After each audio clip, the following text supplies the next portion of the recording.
Hey everyone, and welcome back to the ever-branching paths of Hypertime, where we take a look at what might have been in the realm of comic book movies. I'm Ryan Howitzer, and I'll be your guide. Now today we are once again talking about X-Men.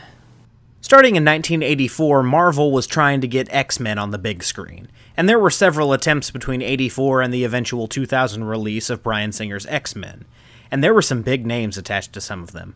James Cameron as a producer, Catherine Bigelow as a director. They tried to get Robert Rodriguez to do an X-Men movie, which would have been awesome if Danny Trejo played Wolverine. And they even had a script written by Joss Whedon that they rejected because, I don't know, Marvel in the 90s and 2000s was retarded, I guess. Anyway, the X-Men have given me a lot of material for the show, so they're going to pop up a few times. Now, we're not going to be focusing on any of those early attempts to make X-Men movies. No, today we're talking about the XMen Origins series. In hindsight, one of the things I really appreciate about the Bryan Singer X-Men movie is that it's not an origin story. It starts off pretty much right in the middle of things. We do get kind of an outsider's perspective, and I guess maybe it's Rogue's origin story, but we're just popped right into the middle of this world where the X-Men already exist, and I really like that. However, X-Men Origins was planned to kind of go back and revisit the origins of a lot of the characters that popped up. They started with Wolverine, and we all know how that went. However, today we're going to talk about the movie that was supposed to follow X-Men Origins Wolverine. This one would have been a whole lot cooler, believe me. This one was X-Men Origins Magneto.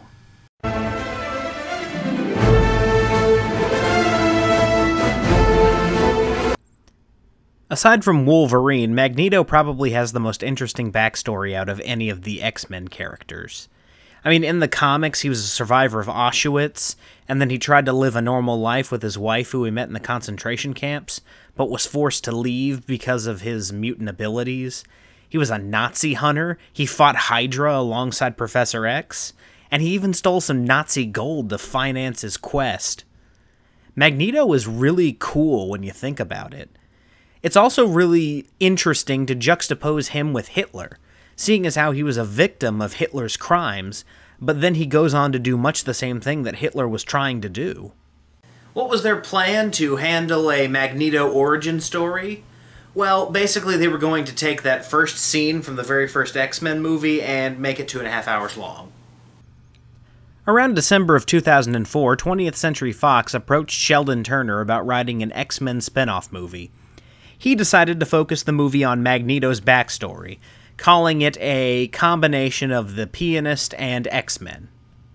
This was very true because the movie was set between 1939 and 1955, and involved Magneto's time in Auschwitz, his escape, his hunting down of Nazis, and his meeting with Charles Xavier, where the two debated on their viewpoints on mutant and human coexistence and had a falling out because of their differences.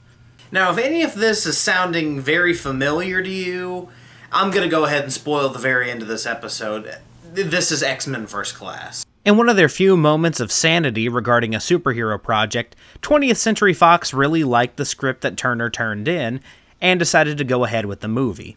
Ian McKellen would be brought back as Magneto, and David S Goyer was brought on to direct in 2007. When David S Goyer is involved, things can either be really good or absolutely horrible.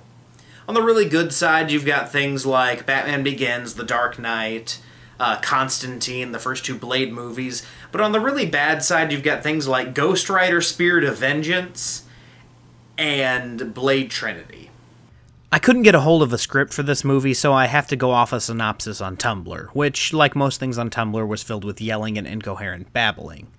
So there's not a whole lot to go off of.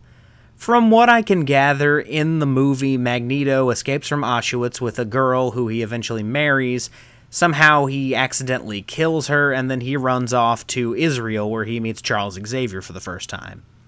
There's also a head Nazi, kind of like Sebastian Shaw in X-Men First Class, that Magneto has a vendetta against, and that was the real point of contention between Xavier and Magneto that caused them to part ways. Now, if you're very familiar with the X-Men movies, you might be thinking that the story here sounds like it kind of runs contradictory to the very beginning of X3. One, the movie wasn't made, so don't even worry about crap like that. That's my job to nerd out over crap like that. Two, the X-Men movies are notorious for pissing all over continuity. It's practically their entire deal. And three, I'm so sorry you have to think about X3. I really am. This sounds a lot like the comics, where Xavier and Magneto again meet in Israel. But they fight Baron Strucker there, which would have been awesome to see on film, but Baron Strucker belongs to Marvel Studios, so ha! Take that, 20th Century Fox. Now, if you've seen X-Men First Class, you know that Magneto hunting Nazis is absolutely cool. So why didn't the movie get made earlier like it was supposed to? Well, there were a couple reasons. And yes, one of them was that X-Men Origins Wolverine was a colossal disaster. Filming was to begin in Australia in 2008 for a 2009 release date, but everything was stopped by the 2007-2008 writers' strike. And this is not the last time we're going to be examining the writers' strike. Also in 2008, X-Men Origins was officially added to the title, and David Goyer said that production would begin rolling again in December if X-Men Origins Wolverine was successful. They were planning on shooting the movie in DC as well this time. However, we all kind of know how that went.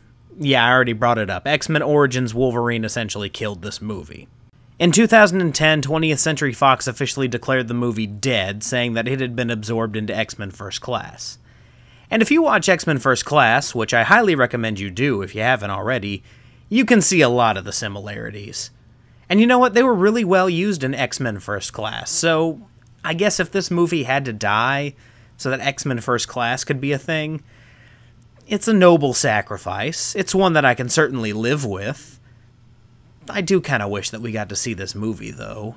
Even though there's not a whole lot we can talk about, let's move on to speculative casting. I mean, pretty much Ian McKellen wanted to come back as Magneto for a little bit of the movie. But, I mean, I guess we can talk about who could play young Magneto and Xavier. And who would be cool as Nazis. It's always cool to speculate who would be good at playing Nazis. When production on the movie began, Ian McKellen really wanted to reprise his role using the de-aging technology that they used in the very beginning of X3. However, if you've seen X-Men Origins Wolverine, you know that that technology can only be taken to a certain extent before it starts to look creepy. When David Goyer was brought on to direct, he said that he wanted actors in their 20s to play Xavier and Magneto. So, let's go with that criteria. Who would I pick? Well, okay, I'd pick James McAvoy for Xavier and Michael Fassbender for Magneto.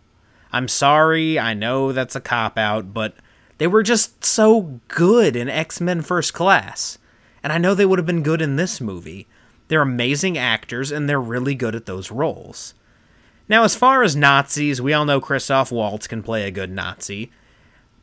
But Kevin Bacon was really good as a Nazi in the very beginning of X-Men First Class. So I guess what I'm saying is that I want X-Men First Class, which I've already got. Okay, I'll take it. I'm gonna go watch X-Men First Class now. X-Men First Class aside, would I like to see a movie that's just about Magneto hunting down Nazis and his somewhat strained relationship with Professor Charles Xavier? Oh yeah. Yeah, I definitely would. I mean, that was some of the best parts of X-Men First Class. It would be a really cool movie. I guess to wrap this all up, I'll say, even though I did kind of want a little bit more young Magneto hunting Nazis in X-Men First Class, X-Men First Class really delivered on what it gave us. It's a great movie, and it incorporates a majority of the story that would have been in this movie. So I guess just go enjoy X-Men First Class. It's really good, and it's basically this, just with a few more X-Men thrown in. And you know what? There's nothing wrong with that. Well, true believers, that wraps up yet another journey on the ever-flowing branches of Hypertime. But tune in next time when we look at the top 10 directors who should make superhero movies.